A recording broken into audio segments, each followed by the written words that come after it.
Hi, I'm Lisa Laronde, the first woman president at RSG International and the host of this new podcast called the Powerhouse Project. I'm here with Morganne Campbell. Welcome, Morganne. She's our PR manager here at RSG International. Hey, Lisa. Thanks for having me. I guess we should probably hone in a little bit on what you mean by the first woman president of RSG International. Well, I think I'm lucky enough to be the first woman president. There's been nobody ahead of me. I said when I started in my career, which is about 9 years ago, I used to introduce myself as, hi, my name is Lisa Laronde. My pronouns are she, her. My background's manufacturing. I came from the finance background. I'm actually CPA. My name's not on the building, so how the fuck did I get here? And everyone's shocked because really it makes no sense for me when I didn't grow up in this industry to actually get here. So I'm very proud to be the first woman president. It's been a really long journey, but I'm very excited to be here. So your road to, becoming president at RSG International spanned quite a few years, but it's actually quite an interesting story. I mean, you started in accounting, and to move up, like you mentioned before, you don't have a background in road building. You don't have a family member in this industry. How does a CPA get to this job? It's interesting. I do talk about this a lot. So we are road builders, and you see our products all over the roads. It's actually changed how I look at things. It's funny. So I'm going to digress for one thing. I'll come back to your question. But when we travel, or even sometimes my partner's traveling or working, and he'll send me pictures of out of Vancouver. And I'm like, oh, that's a really nice barrier that's out there. So all the concrete barriers or the steel barriers that are on our highways or the overhead sign structures or the guardrail, those are all products that we would produce. So it's interesting that it changes your view. I don't actually look at all the sites anymore. I'm looking at, how high is the guide rail? Is it safe? What kind of barriers out there? It's quite interesting. So sorry, your question was, how did I get here? I really like working for entrepreneurial companies. So I actually chose the company because it's private. It was run by local people. I didn't know them at the time, but I did know that they came from the area that we were from. And that was really important to me. I've worked in the corporate environment, and anybody that knows me, I don't function quite that well. I like this entrepreneurial spirit where you can make decisions quickly, you can pivot, you can implement ideas and suggestions and recommendations based on sometimes just gut feel or what you think the market is going to do versus the whole analysis or business plan going forward. So that's kind of how I chose it. And again, coming from finance, really, the skills are transferable. It doesn't really matter what industry you're from. There's obviously some learning that goes with it, but your skill set can travel with you. So that's how I ended up here. So RSG International, just expanding a little bit on the organization, it is responsible for all road safety devices. Can you explain to listeners a little bit about what that entails? Because before I started working here, I was in broadcasting and I had no clue what a concrete barrier was. I think the closest I ever got to, a guide rail is when, a car would try to go through it. We're the people that you most like to hate. So although we keep all of the road users safe, we also cause a lot of traffic congestion. And so we are definitely on the road. So anything that you see when they're doing any kind of construction, so for a temporary work zone, we keep workers safe behind that. So any of those concrete barriers that you see along the highway, and the guide rail obviously keeps all of our road users safe as you're traveling through the highways, or even regional or municipal roads as well. And we do things like the overhead sign structures. So any of the big signs that you see along the highway, we do it all. So everything to keep all of our road users safe. So from my limited exposure to this organization so far, I've only been here for a short while. It is easy to see that this is more of a male-dominated industry. So what kind of challenges have you faced with being a female in a male-dominated industry, and how have you tried to open up and create opportunities for other women? I think I've been pretty lucky now. Things have started to change, but definitely early on in my career, one of the challenges that I do not experience is the lineup to the women's washroom. So that's kind of a nice thing. But definitely, I think credibility was a big thing for me, being taken seriously in any kind of meetings. This is the first industry that I worked in that I was not respected for my capabilities. And when you meet me, you understand I'm smart, I'm articulate, I have business acumen, I built kick-ass teams, I'm passionate about anything that I do. So it was shocking to me that I would go into functions in the road building industry, we do a lot of networking events. So we would rent the box at a hockey game or a basketball game. So you'd walk into the room and people would hand me like empty drink glasses or ask me who I was with or why was I here. It was just an interesting time for me because it was really off-putting. I just didn't know how to answer. It's like the first time I was ever lost for words, which doesn't happen very often. But I don't know how to respond to that. First of all, I don't look like a cocktail waitress. So it's not like you're mistaking me for somebody. So then I'm like, is that an intention? Like intentionally you're trying to insult me? Oh, yeah. It was just a weird time for me. It was interesting because I wasn't confident enough to be able to, and maybe confidence wasn't the right word. I guess just wasn't sure could I tell somebody to fuck off? Was that reasonable? You know, what I say, like, really, are you that fucking stupid? Should I laugh? I just was really unsure what to do. And I didn't have anybody to talk to. So I had nobody at the time. I've met a lot more women. And it's unfortunate when I started down this path that I didn't have access to them. But just nobody to actually have that conversation with. How did you handle yourself in this situation? You know, was it appropriate to say something? Should I have let it go? One of the nice things that I did during that time when I was struggling the most was I engaged a leadership coach. And the funny story was it wasn't actually by choice. It was actually because of my bad behavior that I got put into the program. And I love her. She's done a great job. She coached, probably over 40 of our team now.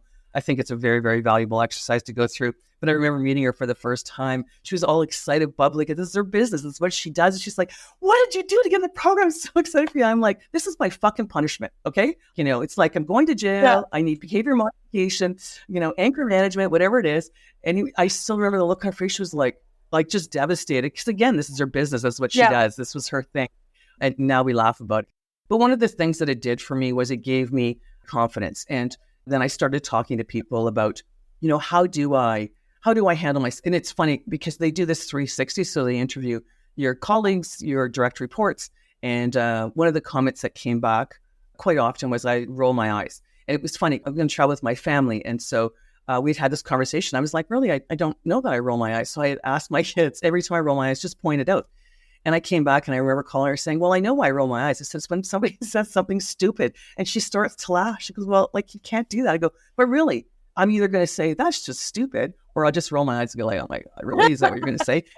There was just all these strategies. You can still think the same way and we can still end at the same place. It's just how would you get there? And not everybody has to have a straight path. People can deviate a little bit before they actually get there. So one of the challenges that I faced would be I'd be in a boardroom, traditionally mostly men, if not all men. I'm usually the only woman. That's not the case anymore, but back then I was. And back then was only 3 years ago. I don't know why I say back then, but now there's way more women, even in the associations that I go to. But I'd be in the boardroom. I would say something and the guy beside me would say exactly the same thing, exactly the same words. And mine would be like a recommendation. I think we should move forward with this strategy. And he would say, hey, I think we should move forward with this strategy. And they'd be going, yeah, great idea. So I would say, you must like the sound of your own voice because you said exactly what I just said. And in my 360, that was actually written up that was inappropriate for me to say in a meeting. And my coach and I we had lots of conversations. So she was trying to give me strategies of what you were to say. And I said, the problem that I have with it is everybody around that table, if I don't say anything, and maybe there's a nicer way to say it, I'll give you that. But then everybody around the table thinks that behavior is okay. Yeah. So I could pull them aside later and say, you know what, you really shouldn't do that. This is how I felt. But then everybody's heard that. And then I'd have to talk to everybody else individually. So why wouldn't I? First of all, he is literally repeating exactly what I just said, word for word.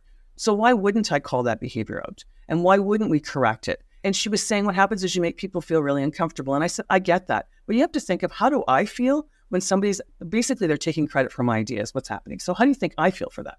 When I talk about it, it's interesting that people actually notice it. It happens much less now because we actually have a much more diversified senior leadership team or executive team. But it's still, you can see it with other women when they're in meetings or doing presentations. You'll get a question directed and the man will answer. It's quite interesting. Mm-hmm, mm-hmm. It definitely set that precedent, right? That, that's just really unacceptable. But I feel like this is the perfect way to kind of segue into the whole purple leather skirt debacle. Because that story is hilarious, but I think it says a lot about how far you've come. Yes. I think I've always worked in non-traditional, what I would consider non-traditional women roles. So I was in the venture capital.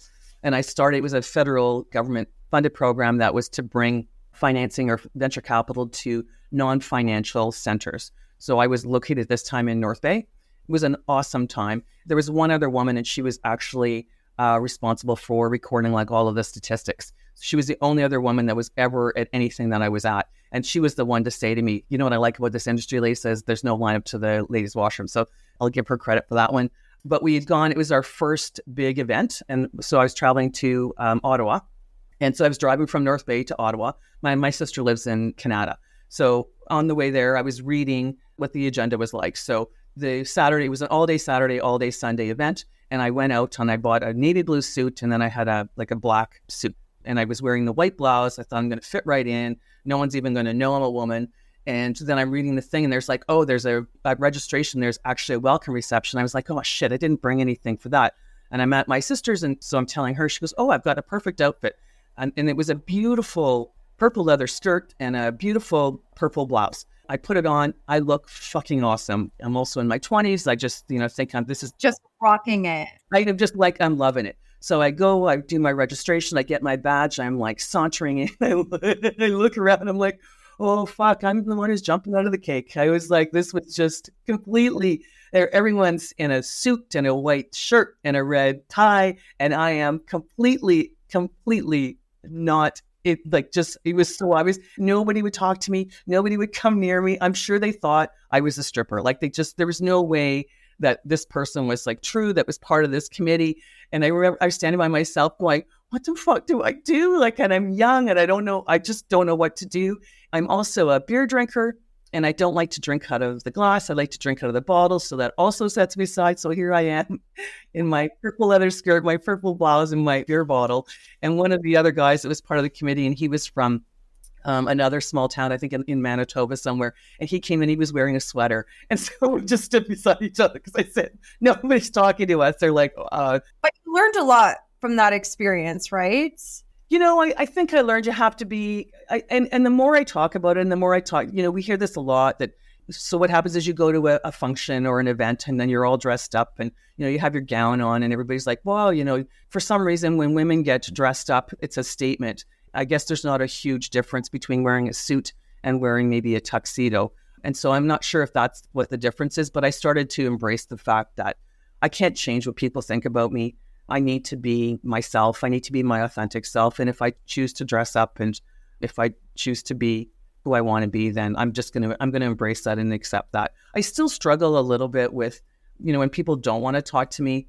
I'm a very social person. I like to be engaged. So I find that still a little off-putting that you walk into a room and people just don't want to engage with you. That one's a little weird for me. But now I don't worry about what I wear or what I look like. I more want to engage into conversation with you. And it's funny because I was talking about acceptance and I had read that Trevor Noah book. And one of the things that he talked about was he was born, I believe he has a black mother and a white father. And in South Africa, when he was born, they were all segregated. So they had the black communities, they had the colored communities that they called them, and then the white. So because he didn't fit in the white or the black, he was in the colored community. And then he just talks about his whole journey and story and the difficulties that he faced. But he said how he connected with people was he spoke their languages. He speaks multiple languages. And he said it didn't matter. And one of them, he's in jail, but it's really funny. So if you ever read the book, it's actually quite humorous. But he talks about how you connect with people as understanding their language. And it didn't matter what color you were because you found that common denominator that connected you. And as soon as you spoke their language, then it didn't matter. And I always remember that because I think you just have to find that common denominator with people is whatever that is, whether it's the same language, whether it's the business, whether it's your personal life or maybe your hobbies. There's something that's going to connect all of us. That we can actually relate to. And what do you think has been kind of that turning point where you realize that you wanted to be just your true unapologetic self? You did tell me a story about, how when you first started off, you would try to fit in a certain way or you would laugh at certain jokes. Definitely. But that's, I think, because I was struggling with fitting in. And so this is the first time when I got into this industry that I did not fit in. And my credibility was always being questioned. So even when I was talking, people were just discounting me. It was a very weird time for me that I couldn't find that ground. This is before I got the executive coach because I was just getting in trouble. So I'd be in a meeting and then I would get feedback that I wasn't talking. I would try to be myself and it was saying I wasn't talking appropriately to customers. I was making them feel uncomfortable. I'd go to an event and then my behavior was inappropriate. And I was just constantly being talked to about what I was doing was wrong. And I tried everything. I tried the, I'm so funny. And that wasn't working for me. Then I tried the, no, that's wrong. You don't really know what you're talking about. And then that was wrong. And then I would be agreeing. And then that was wrong. It just was going on and on and on. So I remember talking to our VP of HR and just said, fuck this shit. I'm getting in trouble for everything. I'm going to go back to who I am. And at least if I get in trouble, it's for what I do that I can stand behind, that it's because of what I thought and what I spoke, and it's my true authentic self. And I said, that's it. That's what I'm going to do. So this was probably a year struggle that I'd gone through. And it's when I was named the executive vice president, just around that time frame. And it's interesting because I talked to one of the owners and said, I don't understand, when I was the vice president of finance and admin, my colleagues all talk to me. They still talk shit behind my back, but they still talk to me. At least they talk to my face. Definitely. I got included with things. I got invited to activities, to social events. They liked my ideas. We could have conversations. We could go for coffee, go for lunch, go for drinks, do all of that kind of stuff. As soon as I was named as executive vice president, all that stopped. I had people that tried to get me fired. It was like bizarre. And I'm like, what happened? I'm the same person. We're talking like one day to the next day. So what happened? And I remember him saying to me, well, you're a threat now. When you were the vice president of finance and administration, you had no operational influence, so they didn't feel that I did. And then as the executive vice president, you are now responsible for operations and direction that the company was going. And now you're a threat. And so now people don't like that. And they want to make sure that, you don't go any farther. And that's where I struggled the most. I consider myself a very good judge of character. So now I couldn't figure out what had happened. I just felt like, the victim in the schoolyard. And I didn't feel like I'd done anything to deserve it. And in fact, I felt like I was listening to people's concerns and we were going to make things better and we were going to make all these changes. So it was just an interesting time frame. And then when I got the leadership coach, what I needed was that unbiased person. I really like, as honesty, not the positive feedback. I need the truth. I need that constructive criticism, but I need people to be honest with me. I make decisions really quickly, sometimes with very little information. I always say to my team, if you don't like the direction that I'm going or you don't agree with the decision that I make, put your hand up. I still reserve the right to make the decision after I've heard you. And sometimes maybe I dismiss what you're saying, but I always, when I have an opportunity to think about, the day's events and what's transpired, I always go back over conversations that I've had to say, did I miss something?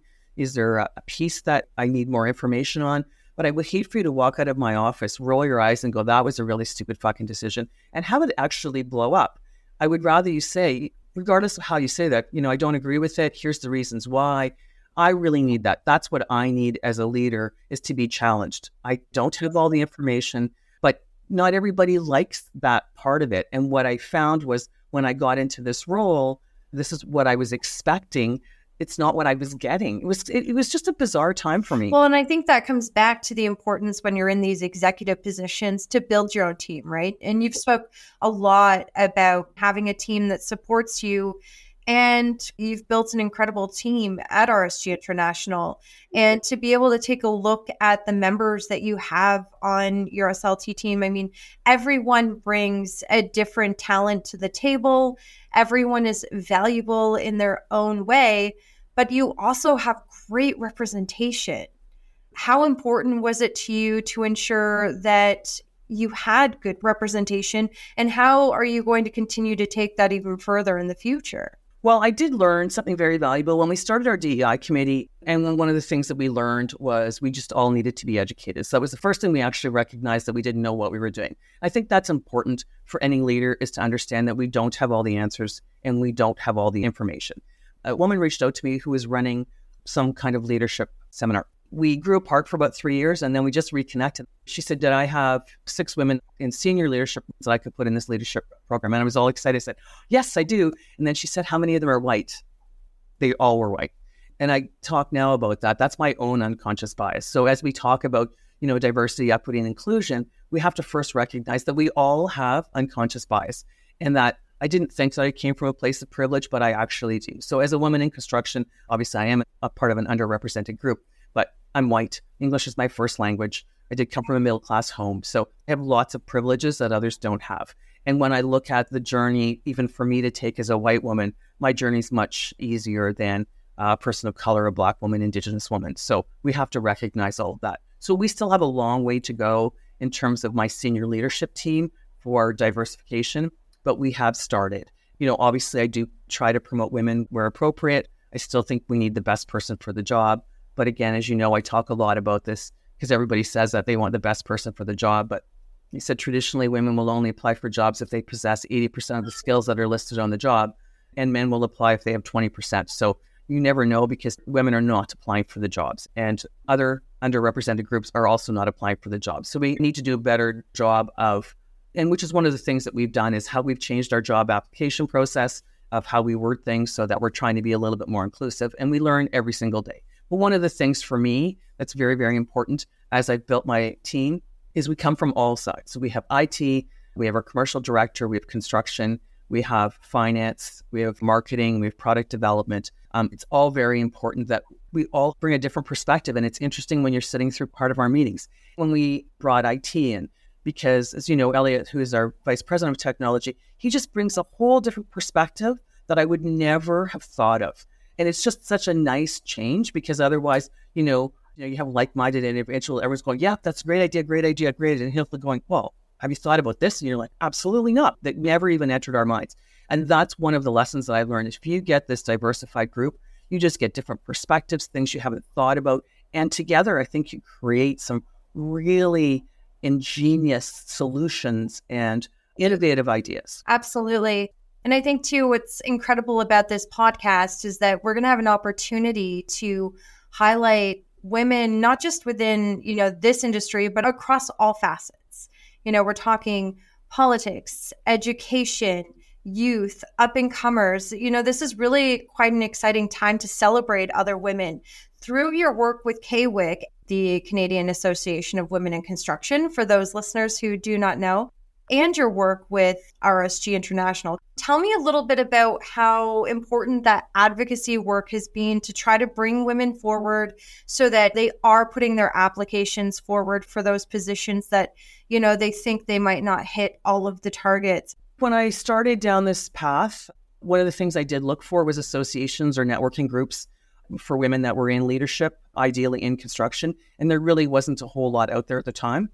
And that's when I came across CAWIC, the Canadian Association of Women in Construction. And as I started down that journey, and now that I'm president of the association, and we've hired this kick-ass executive director who's actually taking us forward much, much faster than I ever imagined. But really what I wanted was an association that was going to be an industry leader. It was going to be the one-stop shop that you could go to get your stats. It's very difficult to gain stats in Canada for some reason, that there's not one spot that we can go to just gather that information. Or if you want to start an apprenticeship program, where would you go and how do you apply for those jobs? Or if you want to get into leadership, where would you connect with women?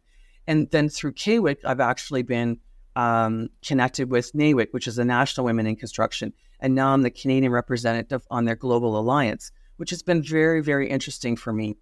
So I've met women from Dubai and South Africa and England and Australia. And it's interesting because we all have the same issues. And right now, the issue that we're looking at right now is childcare.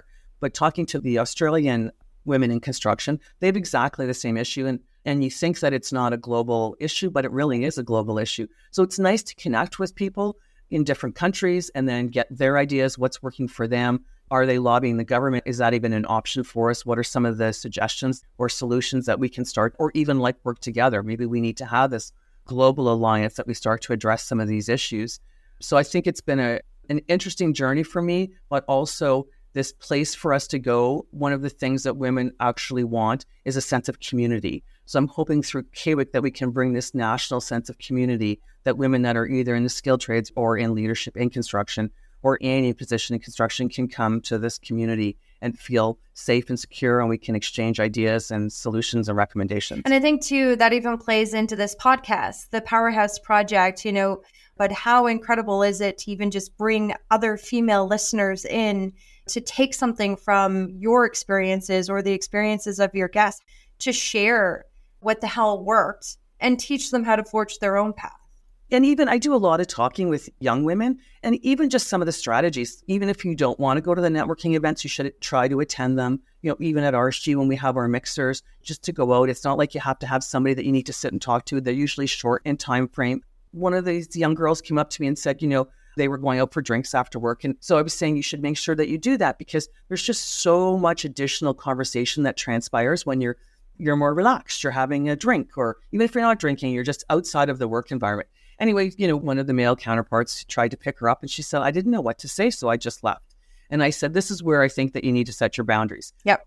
And I think that through things like this podcast, you just get these ideas, or again, this sense of community that other women are going through exactly the same thing. You're never going to get a recipe for how to solve a problem, but at least you can talk to one another to say, oh my gosh, you're going through exactly the same thing that I'm going through, or it's still happening. And we were talking earlier, well, like it's 2024, this shit is still happening. And so let's be that change. Let's be the beginning of the movement. And maybe that is partially, as I said, education is a very big part of it. But if we can actually start speaking up and having more sessions like this, more podcasts, more panels, discussions, more conferences and conventions where we're openly talking about this and everybody doesn't feel alone or that they don't have a voice, that's going to change our industry 100%.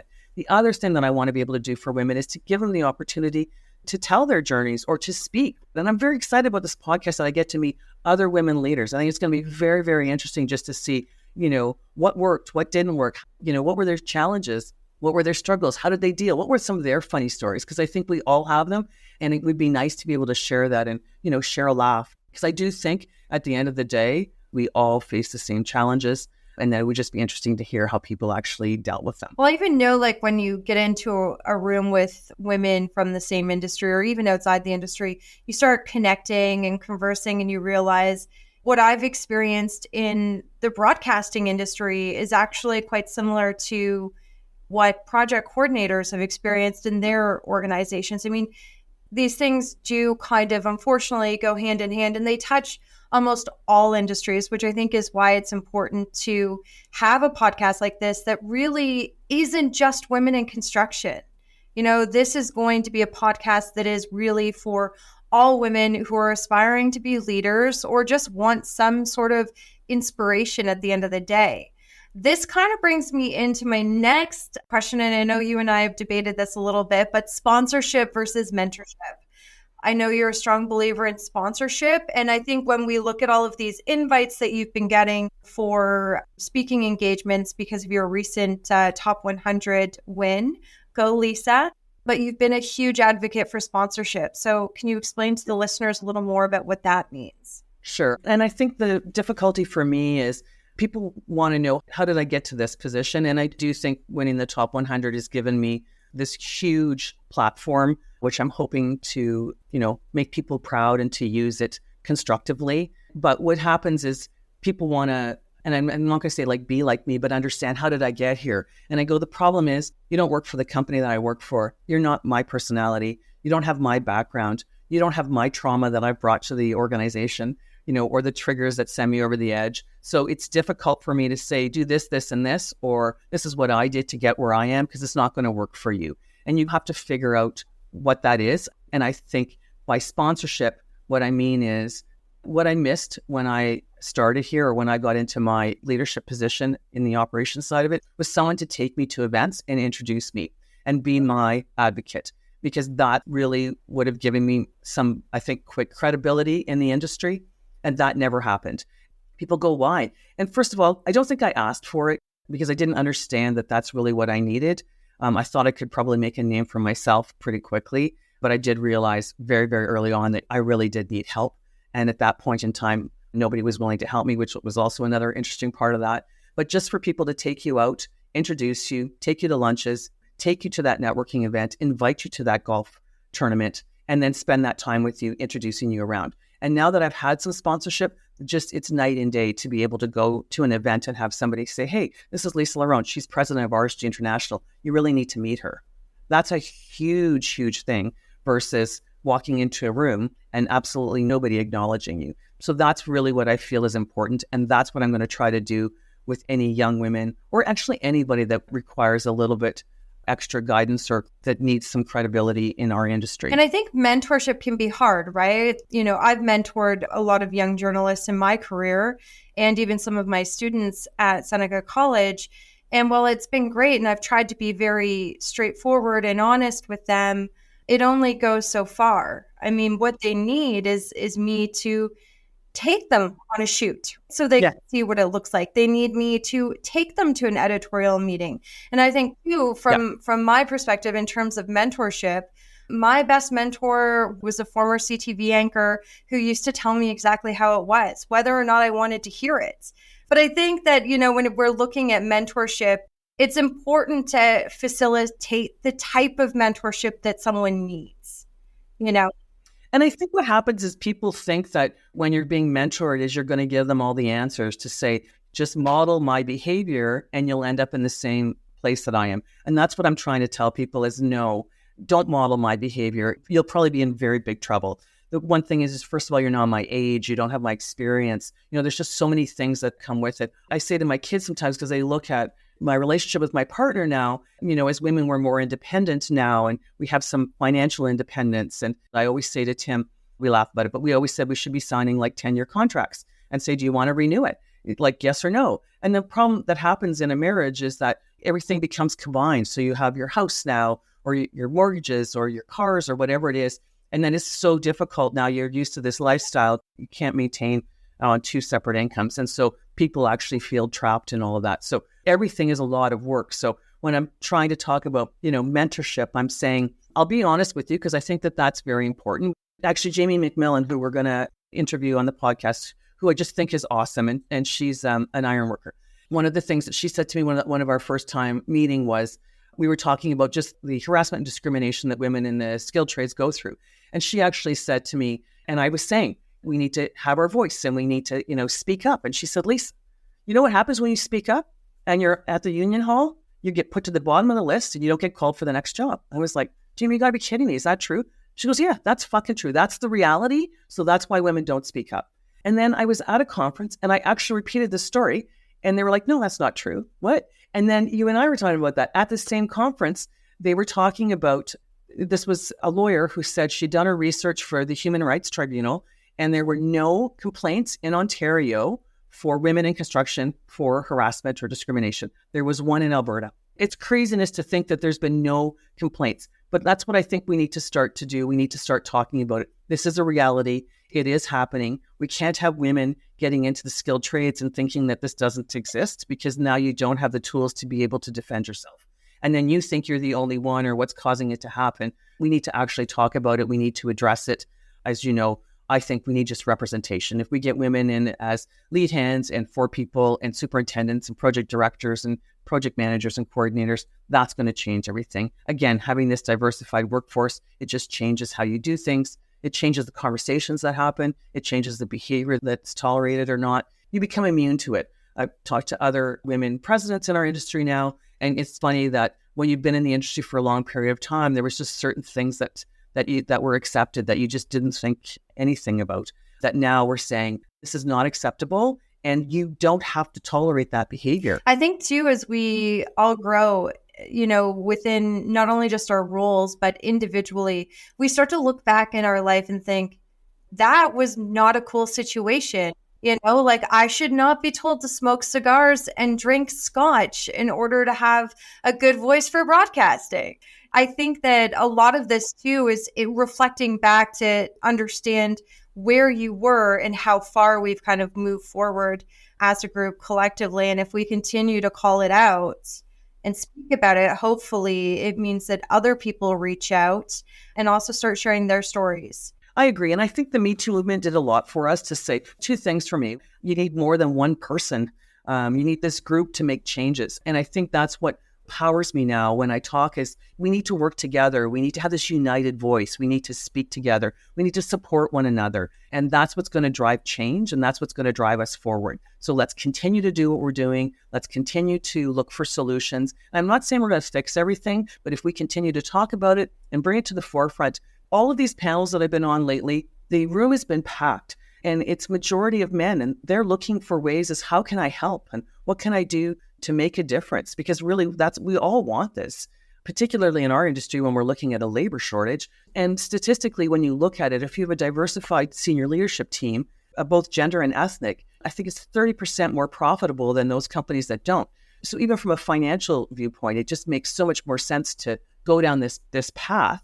And I think everybody wants it. This generation that's coming up, I was actually at this CEO conference in Palm Springs, and 27% of the people in the audience, we are all executive leaders, were 27% were Gen Zers. And the message was that the Gen Zers are looking for something different. It's not all about compensation. They're looking at sustainability. They're looking at equity. They're looking at community involvement and giving back.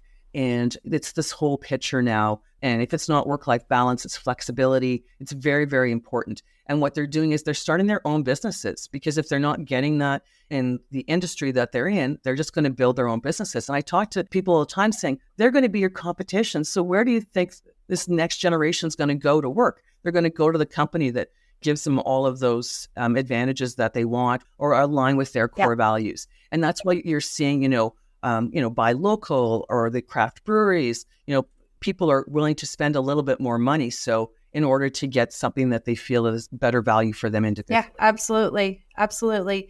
So I wanted to end the podcast off with this one question. Sometimes you scare me with your one questions. What is the best piece of advice that you would give your younger self? For my industry, I would learn how to golf.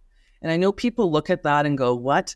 But I'll tell you what I've learned is that, and you don't have to be good and you don't have to be on the PGA, you just have to be confident. The amount of golf tournaments that I go to or that you want to be invited in a foursome gives you 4 hours to spend with somebody. You usually have drinks ahead or drinks after. You can do a lot of business, a lot of networking.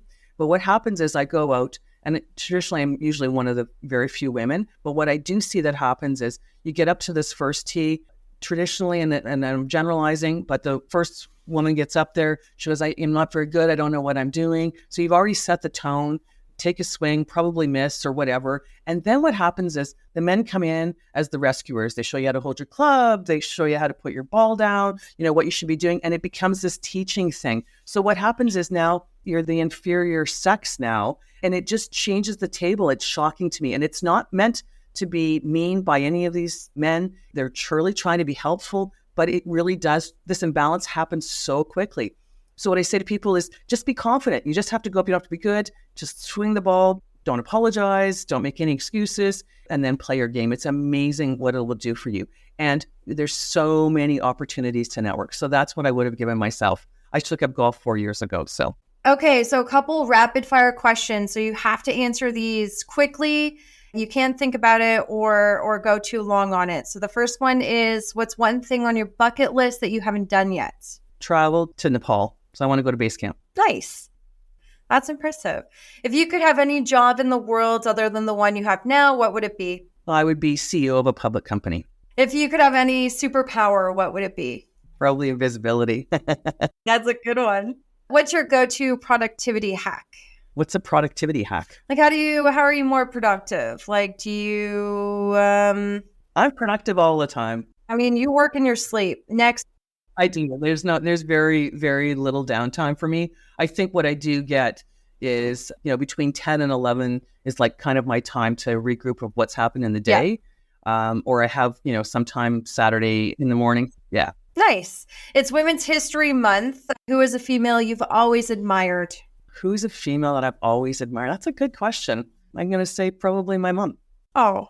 Actually, probably my daughter, I'm going to say. She's taught me a lot. And hopefully she doesn't listen to this because I don't want it to go to her head. But yeah, she's taught me a lot about just, again, this younger generation, about equity and inclusion and tolerance and just having different perspectives on life in general. So I think it's really cool. My mom, I think, is one that really impressed me because she was in not a good marriage, and my dad left when I was like 18 and left her with, the house was paid for, but all his debt. And there's two generations. My oldest sister's 17 years older than I am, same parents, and 4 in our family. So I was the youngest one at home. And so my mom had to go to work and she had to pay bills. She never said anything, and we struggled together through all of that.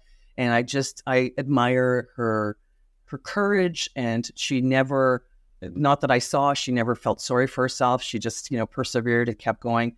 And I think I learned a lot from that doesn't matter what life hands you. At some point, you have to figure out what you're going to do with that. So I think she would be probably somebody I would admire. Definitely helps shape who you are. Definitely. Good and bad. I think it's probably time we wrap this up before we lose subscribers. But thanks for having me and answering some of my questions. I'll let you take it from here. Awesome. Thank you so much, Morgan. I really appreciate our chat today. I also hope that you'll join us on future podcasts. Welcome to all of our listeners. Subscribe wherever you get your podcasts, and please join the movement at the powerhouse-project.com.